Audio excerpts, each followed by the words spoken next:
So guys నేను పాయింట్కి వచ్చేస్తాను. యాక్చువల్లీ నా పోర్ట్ఫోలియో చాలా కాలం తర్వాత లాభాల్లో చూపించడం స్టార్ట్ అయింది. 283 87 లాభాల్లో స్టార్ట్ అయింది. ఇప్పటివరకు ఎప్పుడు నేను మా హాస్టల్లో చూపించేవాడిని.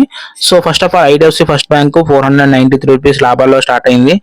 అండ్ ఇంకా చూసుకున్నట్లయితే ఆల్మోస్ట్ 801 షేర్స్ ఉన్నాయన్నమాట. సో మేబీ రేపు కల్లా 1000 కూడా ప్లస్ దాటేయచ్చు నాకు తెలిసి, I hope so. And Indus bank విషయానికి వచ్చేస్తే ఇది కూడా ఈక్వల్గా వచ్చేసింది. ఇది వరకు 1000 మైనస్లో షేర్లు ఉండేది, ఇప్పుడు -23లోకి వచ్చింది. రేపటి కల్లా మేబీ లాభాల్లో స్టార్ట్ అయిపోవచ్చు. అండ్ ఇంకా వండర్లా మెయిన్ టాపిక్ వచ్చి వండర్లా అనమాట. సో వండర్లా వచ్చేది కంప్లీట్లీ పబ్లిక్ అంటే టూరిజం బేస్ మీద క్రియేట్ అయినటువంటి షేర్ అనమాట.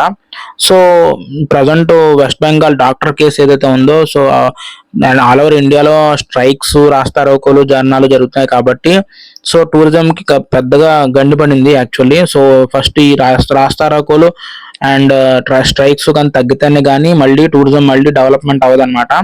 సో డెవలప్మెంట్ అవ్వకపోతే మళ్ళీ ఈ షేర్ ఇంకా డౌన్ అయ్యే ఛాన్సెస్ ఉంది సో అప్కమింగ్ డేస్లో అని అనిపిస్తుంది. సో అసలు యాక్చువల్లీ ఈ వీక్ నుంచే అసలు పుంజుకోవాలి 800, ఈ వీక్ నుంచే అసలు ఈ షేర్ అందుకోవాలి పట్టు.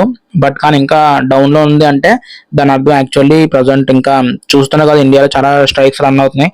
సో అవన్నీ డౌన్ అయితేనే కానీ మళ్ళీ టూరిజం అనేది డెవలప్మెంట్ అవ్వదన్నమాట.